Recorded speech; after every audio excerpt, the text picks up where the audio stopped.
large parts of the country, there is no primary health care available. What is it that you have done which the government was not able to do?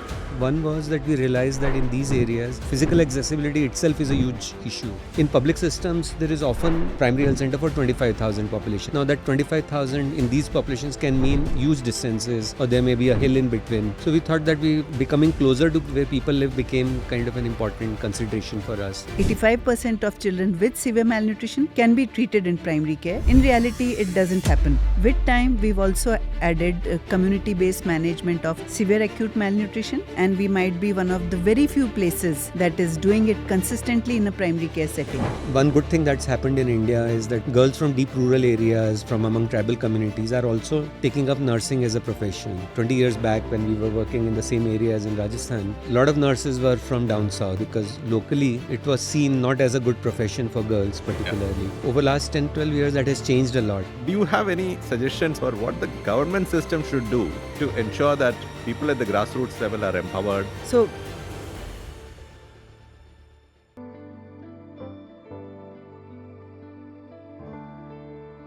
Hi, I'm RamG Vallath from RamG Foundation. In this show, we bring to you stories from the world of health. These are stories from the frontline, stories of path-breaking work. So sit back and enjoy. This is The Health Worker.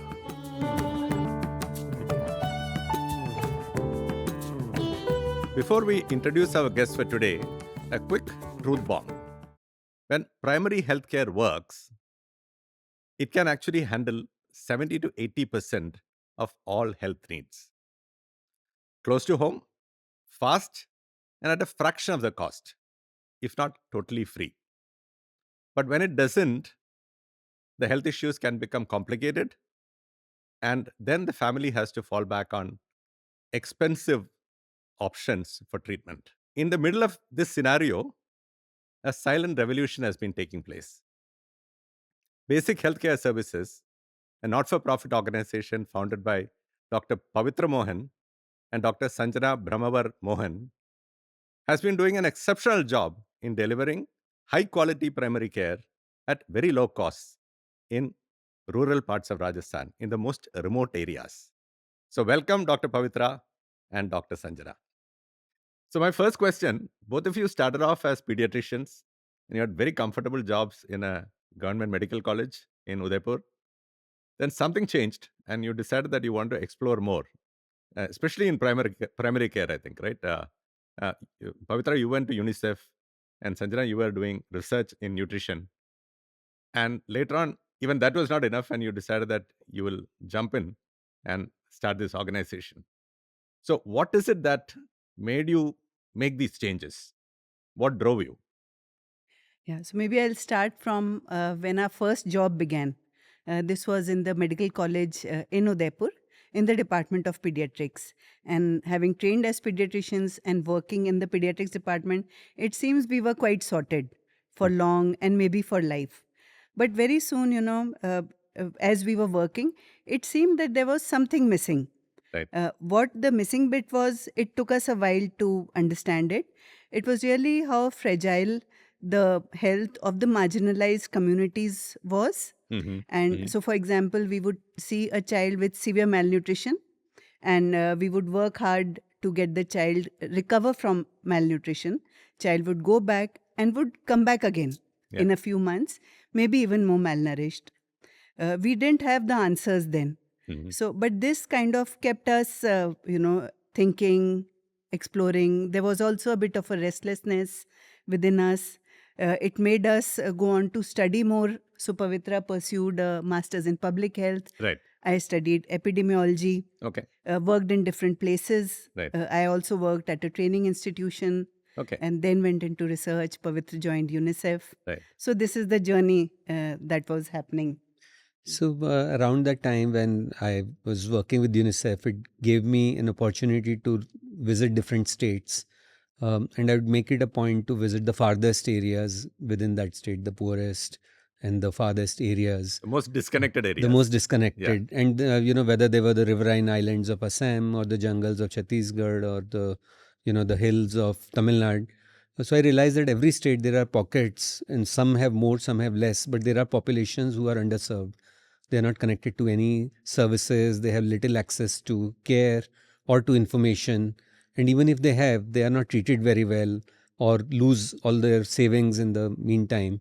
And that started bothering me, and we started discussing, Sanjana and I and a group of friends, that what can be done. And that was also, this was the period between 2004 to 2010, when a lot of things in health sector were changing in India in general. National Rural Health Mission had come in, Right. and many things were happening. But I realized that, and we were in the middle of some of those big changes.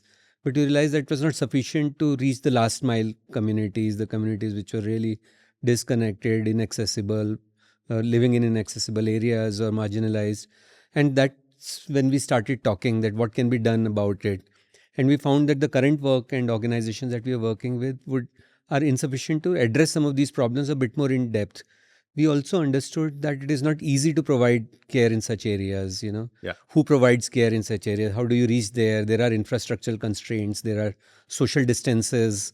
People Yes. we are very, don't understand their beliefs and customs as well. So that's when we decided that we will probably have to do something ourselves, go and start working in the areas, in one such area, understand it a bit more in depth, and then provide solutions. We had some ideas, but not fully certain of what would work. That's when we decided to form, start BHS. And we came back to Udaipur, where we had lived for many years. We had friends and connections, and we had some understanding of the communities there. So we came back and started working in in Udaipur, and around Udaipur. around 2012, around Udaipur. And it's been 12, 13 years since then. And yeah. Lucky for Rajasthan. Lucky for us as well to be able to. I can imagine, yeah. Must be very fulfilling, I suppose. It's been fulfilling. I think we are privileged to be able to work closer to the communities, understand them, and to work together on some of the pressing issues of the region. So when you started, how did the first 1 week feel like? Did you want to run back, or was it okay to push through?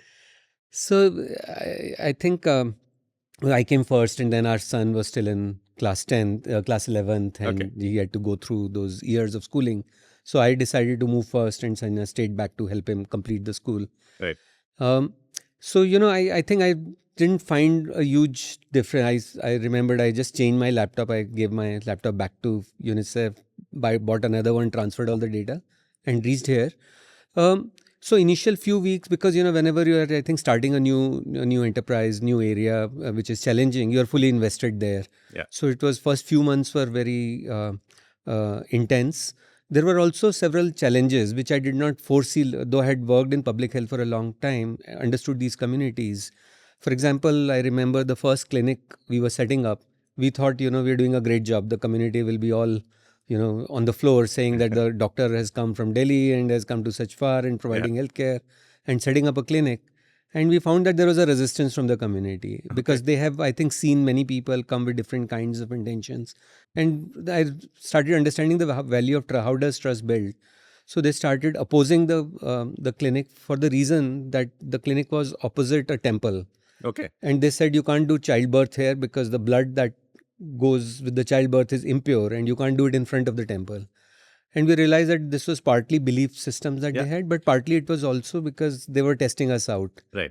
And then we, of course, tried to understand their customs and found that what can be the way out, initiated a dialogue. So that made you both, you bring your grit because you know that you've invested, you've taken a decision, you have to make it work. And at the same time, also realizing that community, you need to have dialogue with the communities. It can't be one way. Even if you come with the best of intent, you still have to. So there was a bit of a setback to answer to your question. In the beginning, I was taken aback that I thought I managed large programs. We worked in hospitals. So this is a small clinic. What does it matter? I mean, you could do it easily. And then you realize that it's not so, it requires a deeper understanding, long-term interaction and a dialogue that's In all the conversations I've had with the doctors who have started community health like this, the one thing that comes out is that we sometimes think that we know what the community needs and we go ahead with it. And later on, we start realizing that we need to ask the community what they want before we jump into conclusions, right? That's absolutely great lesson. Yeah. Correct. And in fact, both of us are pediatricians, as you said, and we have worked in maternal and child health areas earlier. And that's what we thought we would start with. And we started with that, but very soon realized that there are several other health needs which are so much more pressing for people. At the primary level, yeah. At the primary level. For example, tuberculosis it started, it was on our face every day. And then we kind of raised our skills and, mobilized resources to manage that. You're right, that community needs sometimes can be very different from what you begin with the assumptions that you carry. Yeah. So next question is this. The government has been trying to reach to these rural locations. They've done a remarkable job in terms of increasing the delivery. But there's still large parts of the country where there is no primary health care available.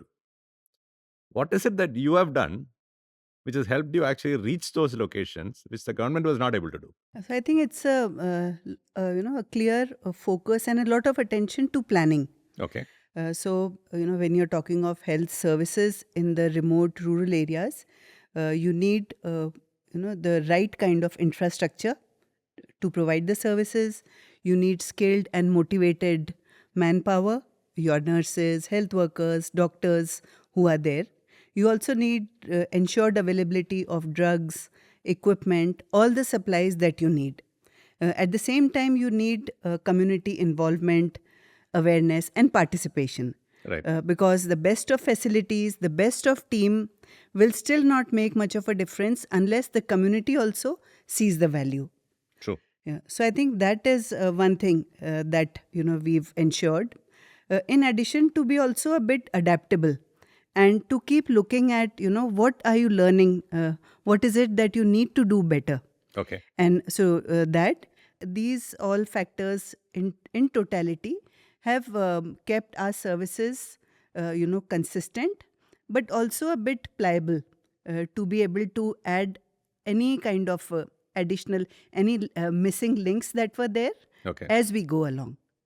So what I hear is that you were very bottom up in terms of how you approached it rather than top down.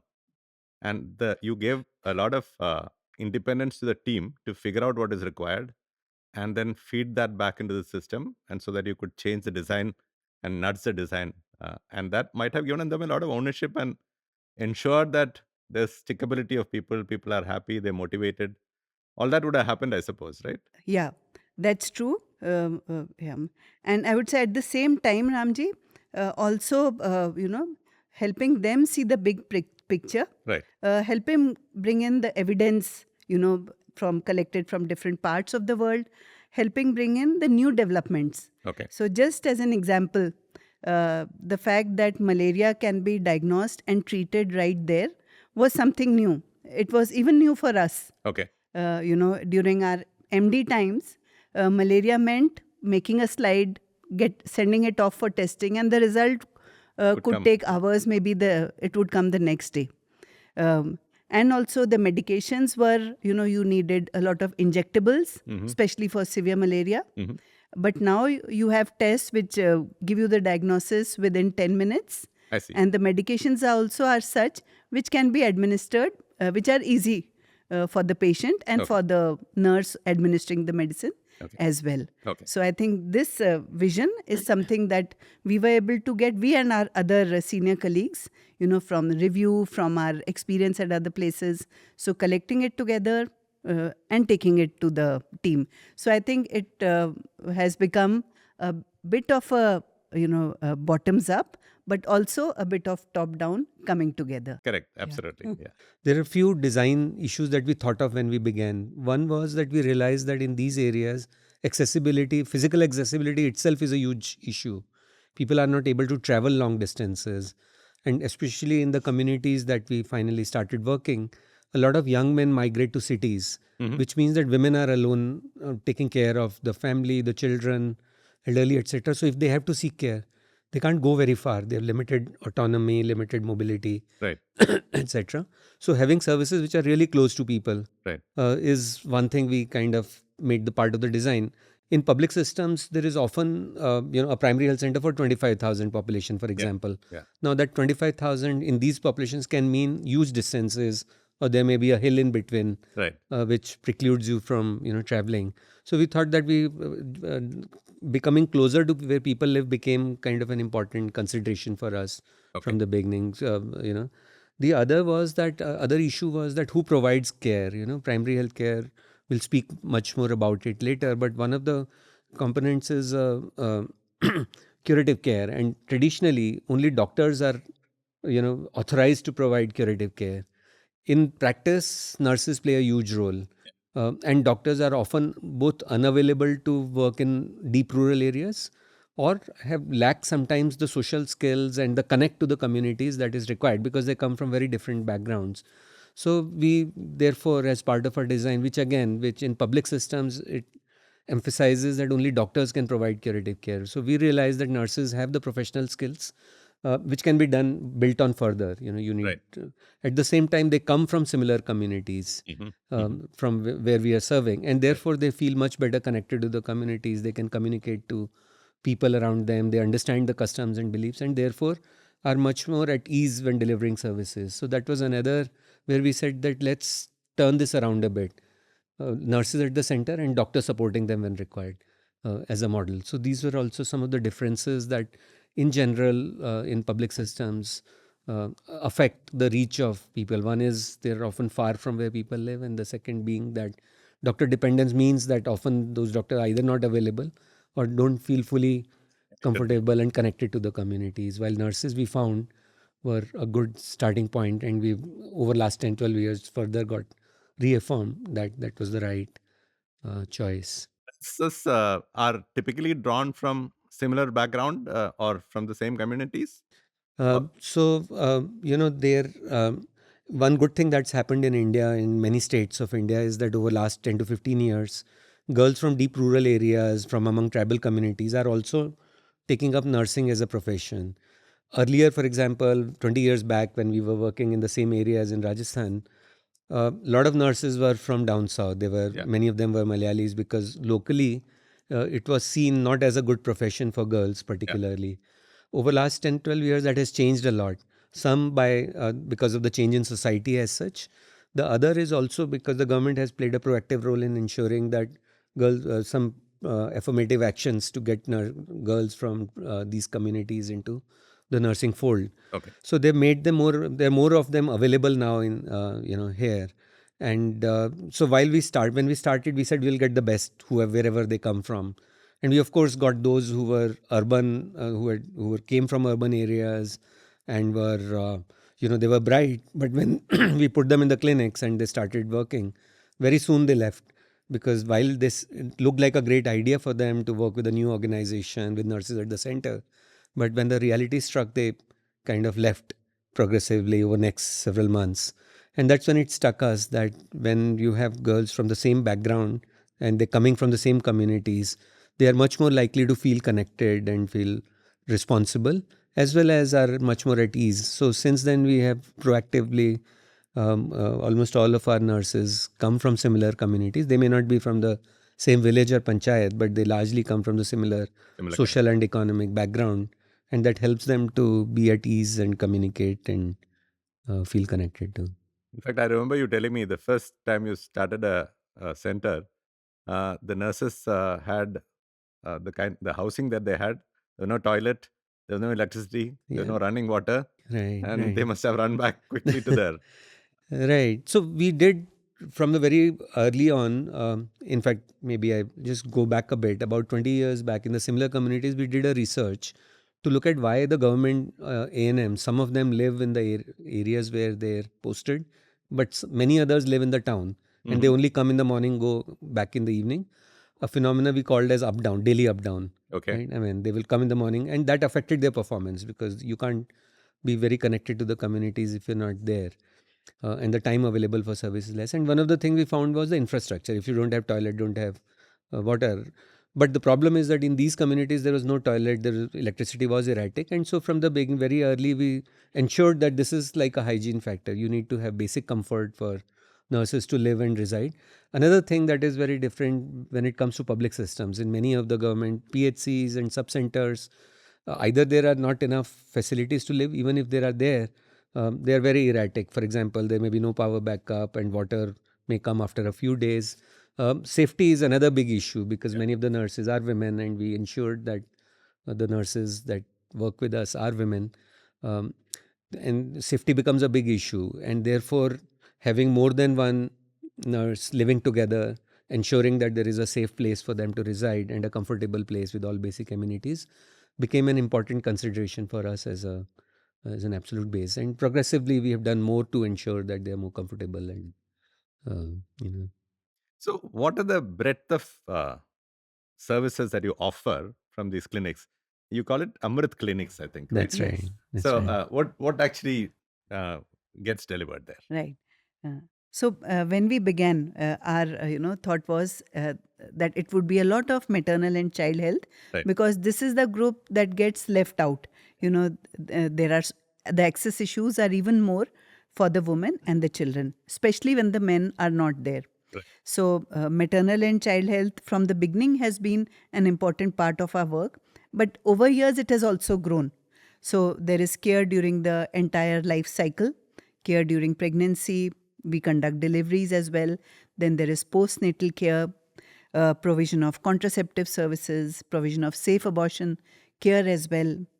Among children, it's treatment of the common illnesses that you see. It could be upper respiratory infections or pneumonias, malaria, diarrhea, the entire range of illnesses.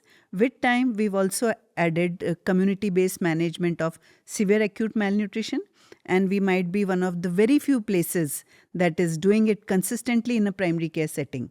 While the evidence says that 85% of children with severe malnutrition can be treated in primary care, in reality, it doesn't happen in most of the places. But that's also one of the services.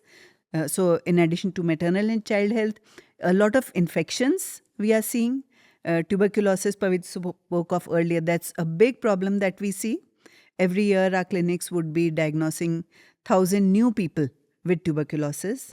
Malaria is another condition we see very commonly. Just yesterday, one of our clinics saw 45 people with malaria. This is women, men. Single day. In a single day. My God. Yes. So that's another, common condition we see. It's also seasonal. So right now is the time when the number of cases of malaria are increasing. Over years, the burden of diabetes and hypertension is growing. And this is a shift from when we began.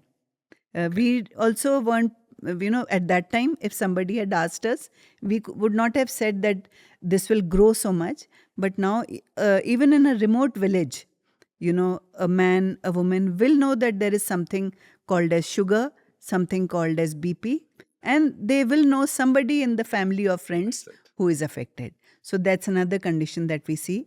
Malnutrition, yet another, part of our work, especially among children and women, but also among men. Anemia, severe anemia, vitamin A deficiency. So I would say, all the conditions that you would expect in the communities, maybe, and taking care of about 80%, 85% of the entire needs of the community, those we are able to see and respond to. So, in my introduction, I touched upon the importance and relevance of primary healthcare, which, in my opinion, in our country, it doesn't really exist that much. So, what is it that you think is so important about primary healthcare? And what are the things that we need to do as a country to make it even more available to people? So I'll share, RamG, what we've learned from our work. At the simplest, primary care is the care that is available close to where people themselves are, right there. Promoting an ease of access. It is care which is evidence-based, where people are at the center, and where really dignity is lived day and night. So when it turns out that way, there is a huge value that comes in for acute and chronic conditions, both.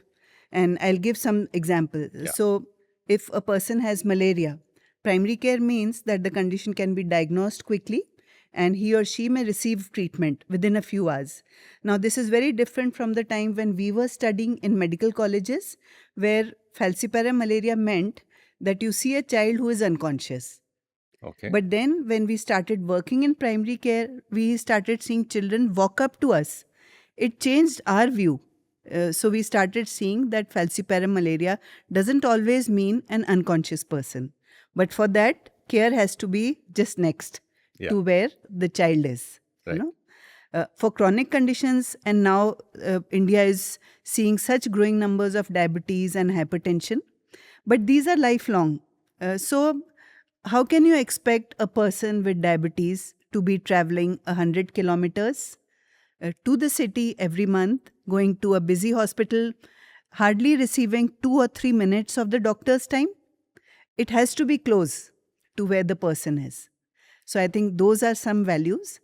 In addition, primary care does more. It educates. For diabetes and hypertension, I again take that example. So just, a month ago, a woman who cleans in our home, she lost her sister to hypertension, stroke, and then she was unconscious for a long time. Sadly, she couldn't make it. But she was taking treatment in a tertiary setup. So how would a doctor sitting in a hospital know what is the lived life of a person with hypertension?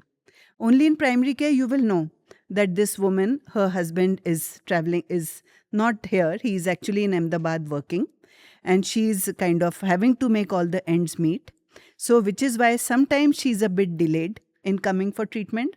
The doctor will know this, doctor or the nurse will know, and they will not scold her if she turns up a day late. Right? They will also educate her on what are good practices. They will know probably that she's anyways mixing salt. She's eating too much salt, is mixing salt in her atta. So they will tell her that you'd better stop doing it. You'd better also start going for some walks, because they are seeing her. Wow. So the education can happen only in primary care. The other thing is also addressing the other needs of people. So for example, tuberculosis, I again take that example. We began with medicines, with the treatment and a lot of counseling. But very soon we realized that people were also so malnourished, they had nothing to eat. So we brought in a nutrition supplement. These are ingredients which can be cooked so that their diet has more of proteins and more of energy. But we could do it because we knew what was there in their homes. How else would you know? Not in a hospital. You also see that women, they are not able to travel even to a clinic which is, let's say, 4-5 kilometers from their home for care during pregnancy. Many times the mothers-in-law say, oh, we never got it done. What's the need for you to go? But once you have that lens, you will also try to take services even closer. Right. You may want to do camps right there. Right. So, this addressing the other needs, that also is something that can happen in primary care. The other thing is, with years, we are seeing that the scope of primary care is growing even more. Earlier, children for severe malnutrition had to be admitted in a hospital. They would have to stay there for 2-3 weeks and then go home. But in those 2-3 weeks, who takes care of the farms, of the other goats, the other children as well? Yeah. But now we know that care is possible in primary care. A woman with severe anemia, earlier she would need to be admitted in a hospital for blood transfusion, but we now have injectable iron. So care is possible again in primary care. And this actually is even goes further to the household level.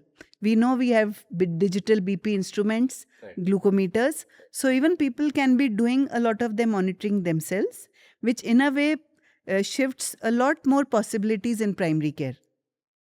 And you also reach closer to the community by having community volunteers and community health associates, I think, right? That's right. So I think that's a good point, that the way we, in practice, how does it work out, right? I mean, it's good to say that you empower communities and participate, but people are at different levels of understanding how do you establish that dialogue and how do you engage communities. So in our work, the way we do it is, of course, as we said, that a lot of our team members come from similar communities, whether they are nurses or health workers or community volunteers who educate the families and the communities.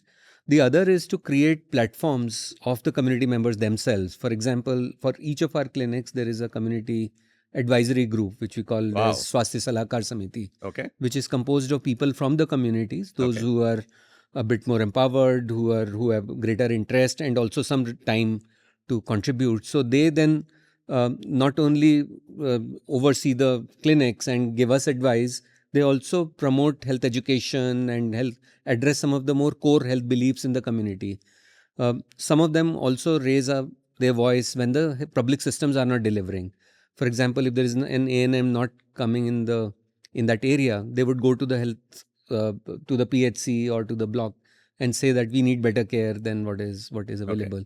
They also contribute to some of the health activities. For example, when there is a malaria epidemic, they all come together and then participate with our team members too. So this is primarily volunteer in nature. The other example is a peer group of TB patients who come together, help each other as well as others in the community to prevent TB or to manage it once they are affected. So these are the community platforms that make the health service much more community rooted and does not end at merely providing services. I think the future lies there. I mean, any sustainable health systems needs to have much more empowered and collective of communities who take health in their own hands and seek accountability both from us as well as from the public systems. So the community need to actually take ownership for their own health and then drive all the other players to make sure that they get it. Yeah. That's the dream and the promise of. Segueing into a slightly different topic, you were talking about a lot of things that you observed in the community and hence you had to make changes. But I know that you also do rigorous research in the community. Can you share some of the findings that you've had from these studies? Right. So I think our motivation for doing research also was basically careful observation in a systematic manner to understand some of the issues even more deeper. Right? And so our research is what we call as embedded research. It's embedded in our practice. One of the examples I can share is that early on we realized that there are very high levels of malnutrition in the areas that we work in, which was not surprising because these are deep rural areas. There is these areas in general. I mean, in India in general, there are high levels of malnutrition.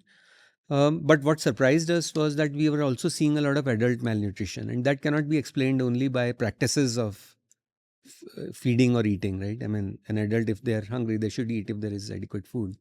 So we wanted to understand the reasons for high levels of malnutrition in the community, and we conducted a systematic research and found out that food availability itself was very, very limited. And that was a bit surprising to us, being pediatricians and having worked with childhood malnutrition. In general, our belief was that because parents don't know what to feed, that is why there is malnutrition. But what we found out of that was a bit surprising, that in general, food availability was very less.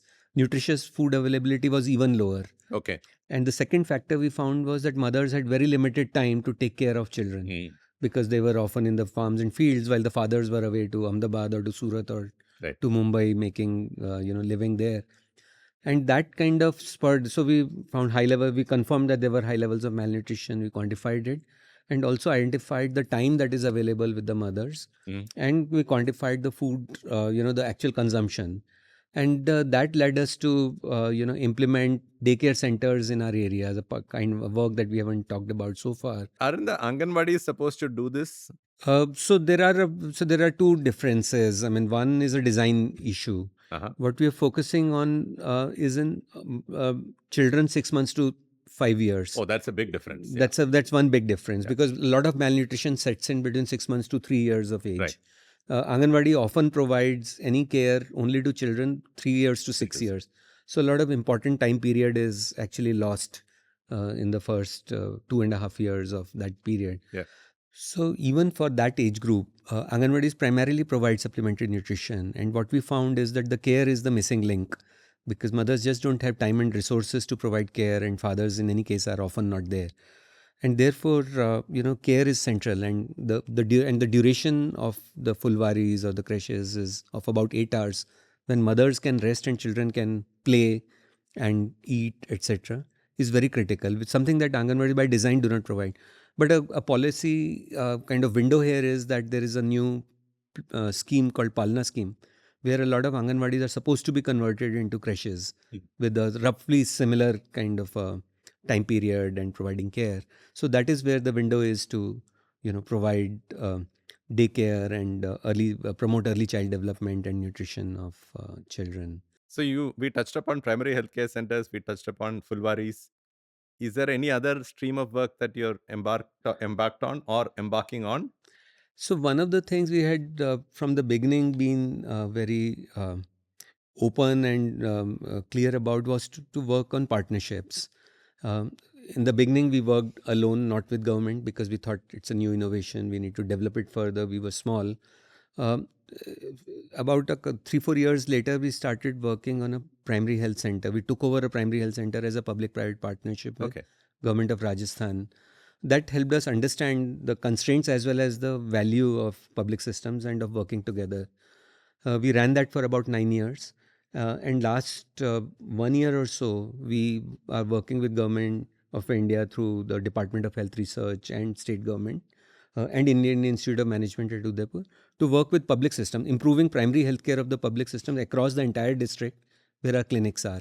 Okay. So that will help us, work closely with government. So our work with public systems is another area of work where we are whatever we have learned through providing primary healthcare to such populations, bringing them into the larger kind of public system and see how the two match. They have the reach and the mandate and the resources, and we have some insights and a deeper connect with the community. So bringing them together. So that's another significant part of the work that we Yep. do. For sustainable change across the country, the government has to get activated. The It public has health to get system has to activated, become better. and I think civil society needs to Yeah. play that role as well of both enforcing accountability in the public system, but also working collaboratively to Correct.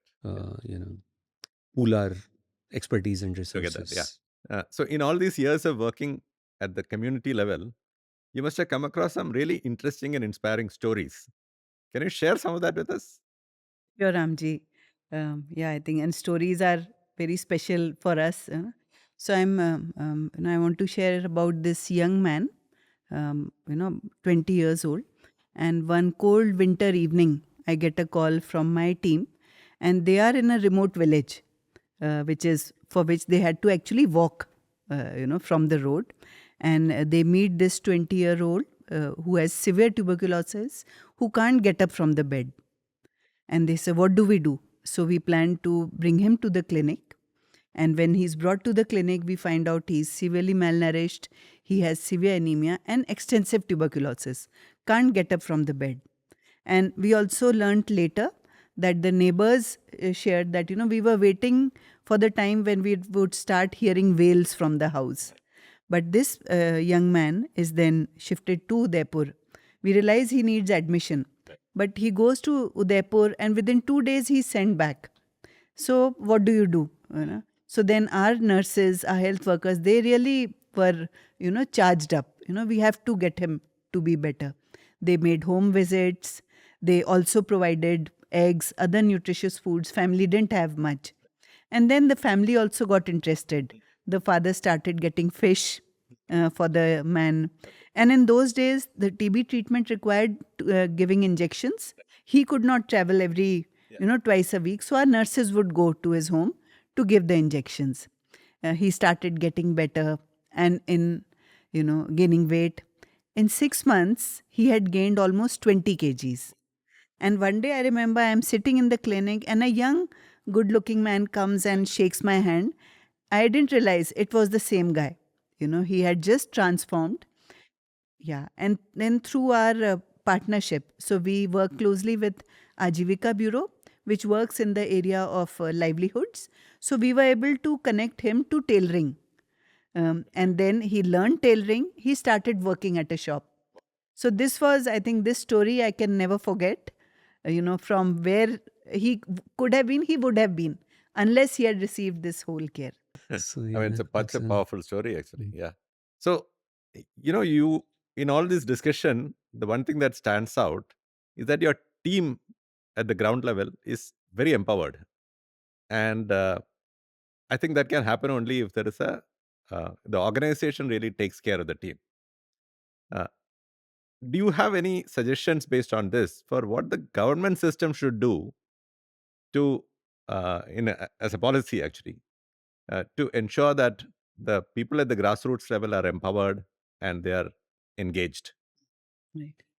Yeah, Ramji. So, as we've grown older, Ramji, we are realizing how important it is to be working with the teams and with their trainings, hand holding.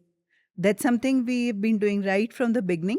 But over the years, we also realized the huge value of recognizing the work, putting it out, appreciating the work. And we've seen how it really, makes people bloom, how this builds their confidence. And it starts off a positive cycle. So much so that sometimes if we are not appreciative enough, we get reminders. What's happening these days? You are not really acknowledging our work, but it's so valuable. And we also work closely with the government teams. And in the front line, there are amazing ashas, there are amazing ANMs and nurses, right? But we don't see this appreciation, this recognition, Right. or even hand holding, and I remember, I saw this, wonderful ANM in a remote village in Banswara. And when I learnt about her, so she was living in the village. She was conducting deliveries. She had done hundreds of deliveries when we met her. She was providing immunization, care of pregnant women. So she was, to me, she was a star. To all of us, she is a star. But her body language conveyed nothing of that. She didn't look confident enough. Okay. So I think this is important, and it's not only the frontline team. When we even meet the doctors at the primary health centers, they share similar stories, Okay. People don't listen to them. And appreciation is, you can't think of it. In fact, I've spoken to people who've been working for, somebody's been there for 2 years or 5 years. And when I ask the question, okay, when was the last time anybody appreciated you? They look surprised. Why? Appreciation, is it something? Yes. And it's doctors at the PHCs. It's also senior officers at the block level and district level. I think we have to build a positive cycle. While we invest in the infrastructure, while we bring in more people, unless we really, nurture our teams, we will not be able to really bring about much improvements in maternal health, child health, in tuberculosis, anything. So I think this is something that the government also needs to, it will be good if they look at the work around them. BHS is one. I'm sure there will be others doing similar work. So really picking this up and working on it. So thank you so much for coming. I really appreciate the time that you spent coming all the way here and spending the time with us and sharing your inputs. Thank you so much for inviting us and having us here. Thank you. Thank you. Thank you, RamG. The Indian Constitution is amazing. It guarantees right to life with dignity to every individual in the country. But to make this a reality, primary healthcare is an essential ingredient.